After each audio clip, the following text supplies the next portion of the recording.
Magandang umaga sa inyong lahat. Ako nga pala si Enix para sa Showbiz News ngayon. Kanina ay nasaksihan natin ang Catherine Bernardo at ang Alden Richard na nasa airport.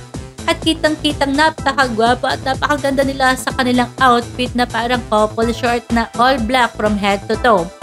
Pupunta nga pala sila sa Amerika at Canada para sa premiere ng kanilang movie na Hello Love Again. And speaking of the movie, kumita nga pala ito ng 500M. Just in 5 days dito lang sa Pilipinas, what more kung sa ibang bansa pa. Dinaig na rin nila ang kinita ng The Rewind movie ni Direk May Cruz last year na 300 million. At hindi pa dyan natatapos ha, mga kababayan. Kasi good news na rin, lalo na sa mga nasalanta sa bagyo. Gusto nilang tumulong as thank you daw para sa mga taong sumuporta sa pelikula nila.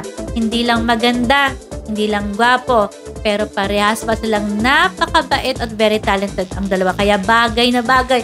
Match made in heaven talaga. Tama ba yung sinabi ko? Katapos nito ay pupunta sila sa Middle East after ng US tour.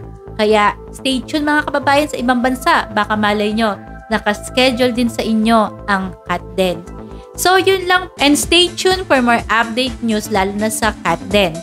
Ako nga pala si Enix, nag-uulat mula sa sulok ng Las Piñas. Magandang umaga and have a wonderful day!